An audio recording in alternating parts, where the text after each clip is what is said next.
Well, hello. I'm back for my next repair video. I just want to remind everybody that this is all my opinion. I am not a professional pen restorer or nibmeister or anything else. So any advice I give in this, follow at your own risk. So today we're going to talk about how to take apart a pen. So let's get into it. So I put these tools here. Partly as a little bit of humor, partly actually came from a suggestion from a viewer that a very important thing to bring up. When you're working with pens, it's really important to use the right tool for the job. I just want you to imagine this nightmare scenario. Even if I put paper towels or an old t-shirt or something in there as padding, this is not really the tool for taking apart a pen, and neither is this. I just, like I said, a little bit of humor there.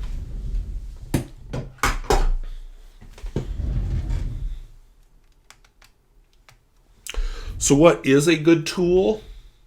Or maybe 10 good tools? I don't know. Of course, I'm suggesting my fingers. Ideally, we don't really want to cause damage to the pen in the process of repairing it. So the less force you can use on it, the better. And so that's why I suggest starting with these. And you may find that your pen can be taken apart.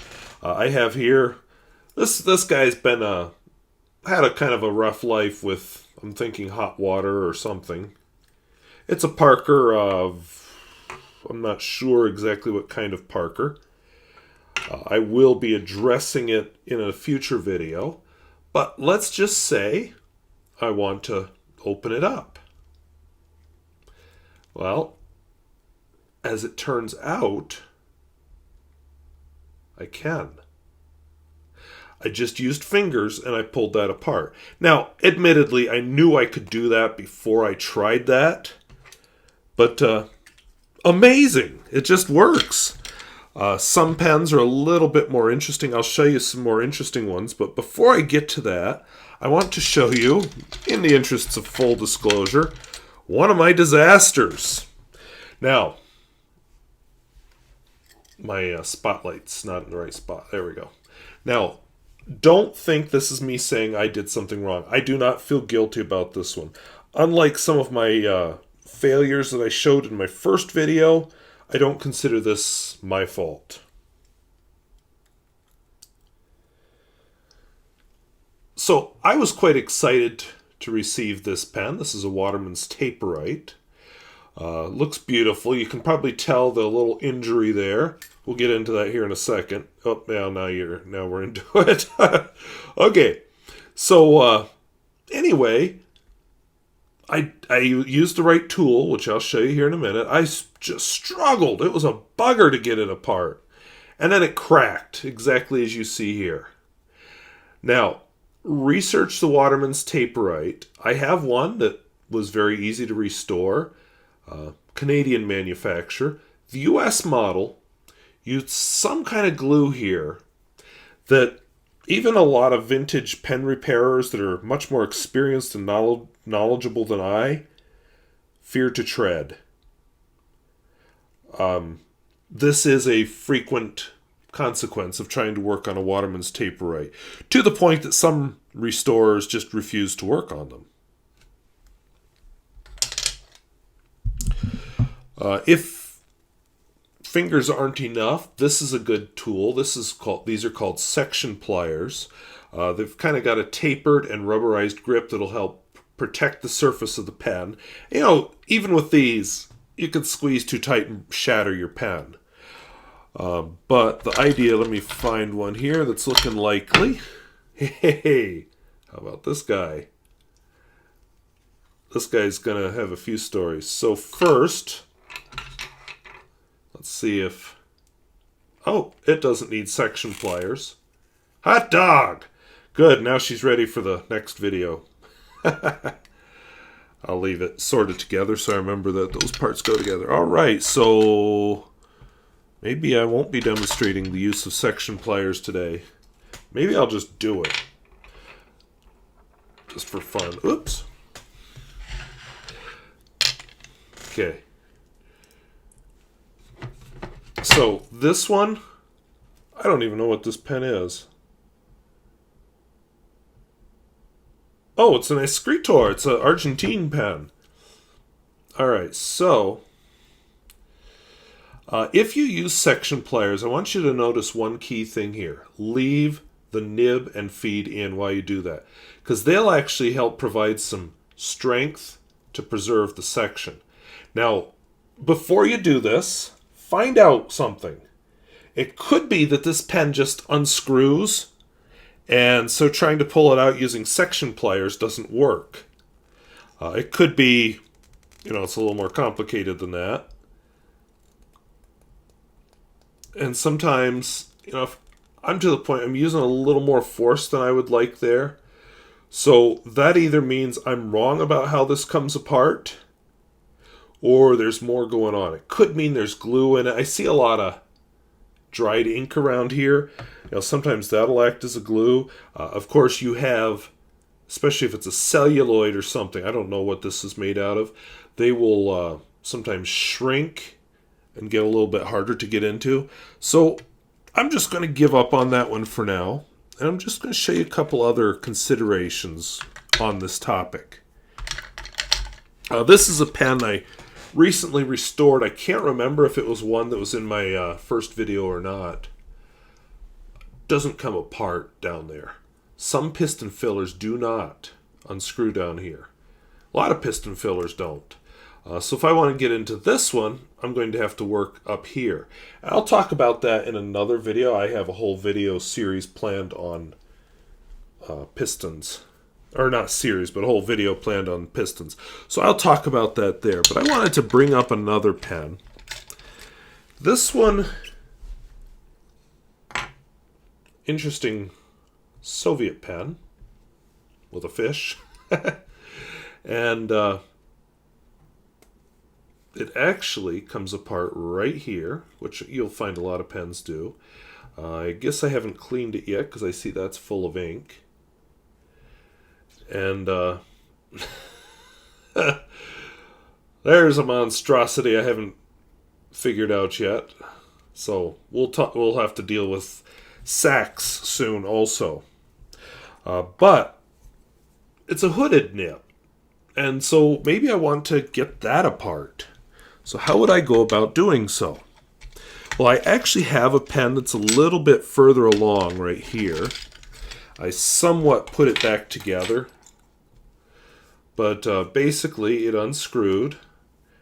I would want to be careful not to lose this ring. So that's why I suggested working over a plate or something. And somebody else suggested having a rubber mat on it. So the rubber mat wasn't working so well because it kind of defeated the purpose of the plate. But I think that's something I'm going to add to my regular working surface. But here I have the ink collector, which fits in here. This pen, by the way, I've mostly got it off, but oh my God, was the ink fossilized on it. And then this piece, oops, I've got it wrong. The feed fits in like this. And then you adjust it to length. This isn't a particularly wonderful pen,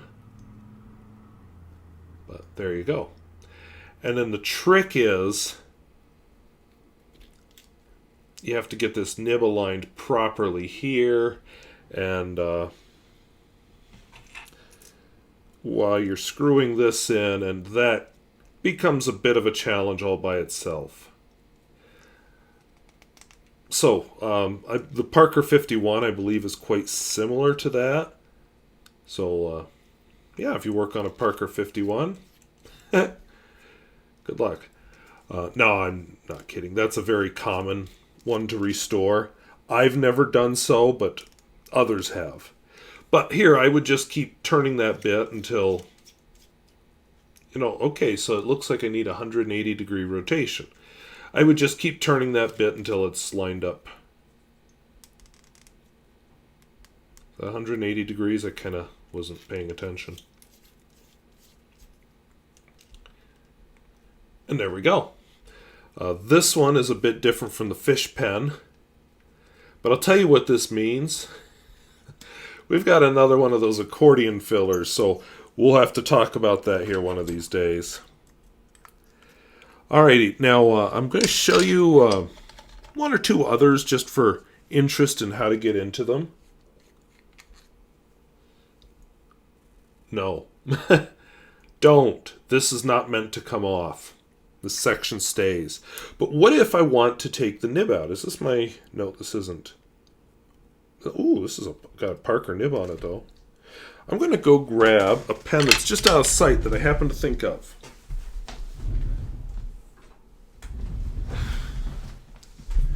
So this is a Swedish bolograph that I worked on.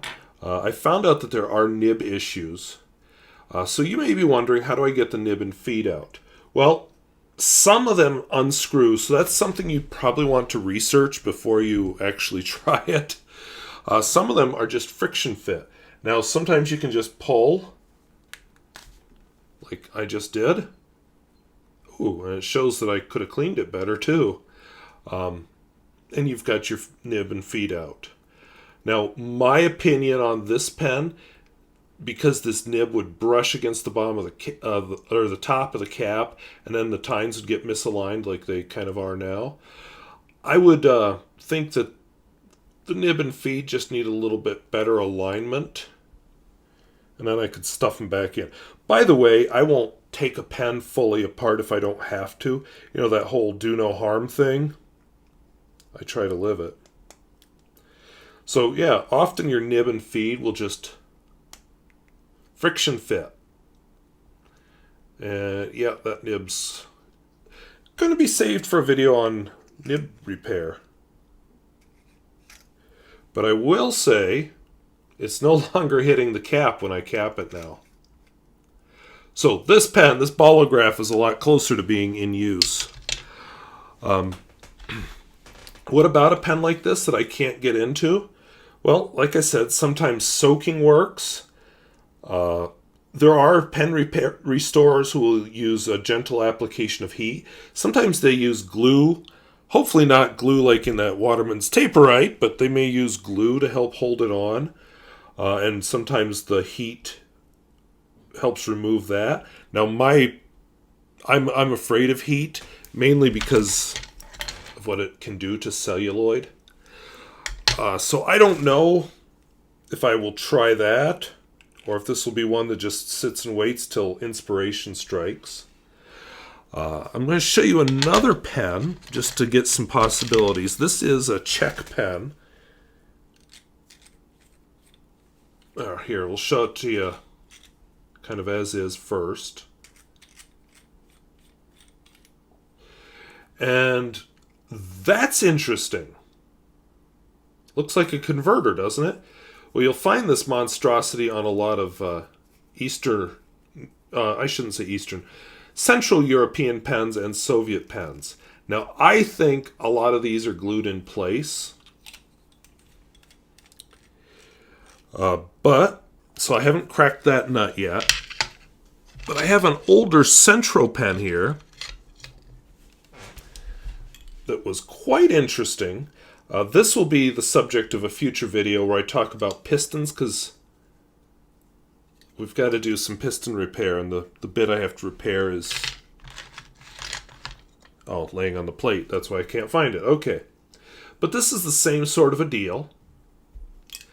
And this one was glued in and screwed in here into the section. And then this convertery thing holds on the barrel, and the barrel holds on the cap. I don't know. That just kind of struck me as sort of different. Let's see. Who else is interesting here? This is a Stílus, which is a Hungarian pen. Oh, this is my bent one. It's got a curve to it. I haven't quite figured out how I'm going to fix the curve, and I haven't cleaned it out inside either, so that'll be interesting. But again, piston filler, so probably I don't take anything apart down here unless I end up having to pull out the nib or the feed.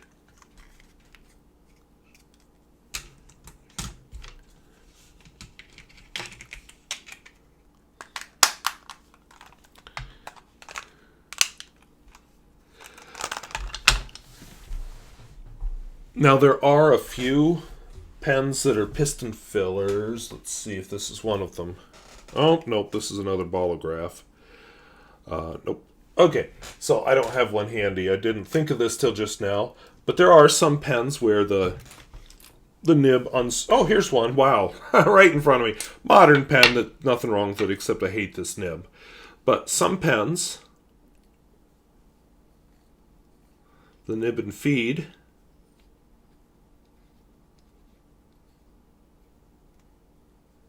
come out as a unit. And so it's always good to know those kind of things. And yes, a cartridge converter pen, often the section does unscrew. But that's why I suggested doing some research first. Because I don't care for that nib. Whoops, turned off my light.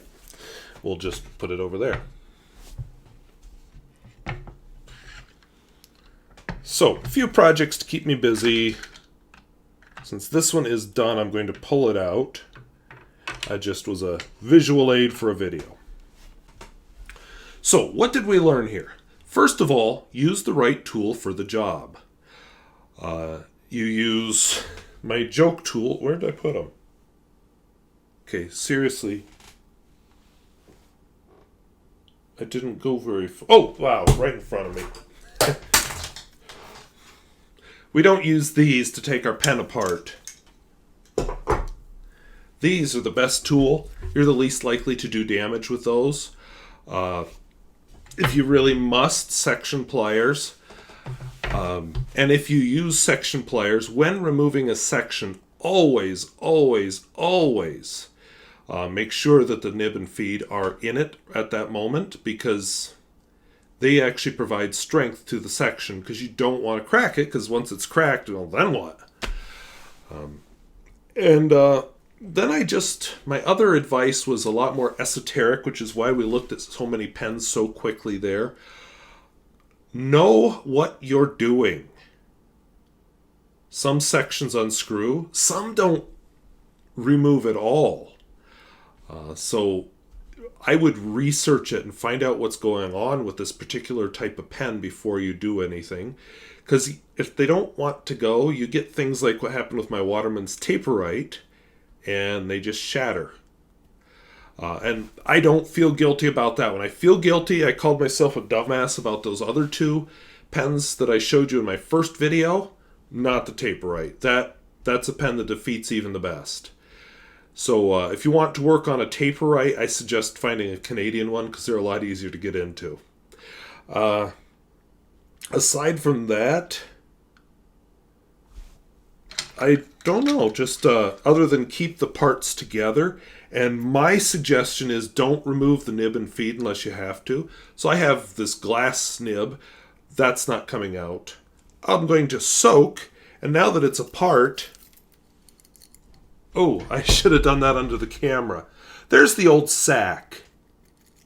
And I'll just mention, sometimes it's tempting to just crank on this puppy and listen to the sack crack. Well, then you end up possibly bending this lever or possibly breaking something. So if you don't have to, better not to do that while you're in the midst of all this. But yes, be prepared for that to come out of your pens with sacks. So that was just me focusing on getting the nib and feed out and how to remove the section. Next week, I'm going to talk more about the nib and feed and how to make them work.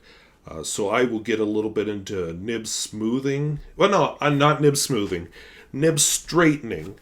I'll get into that, and I'll get a little bit into heat setting.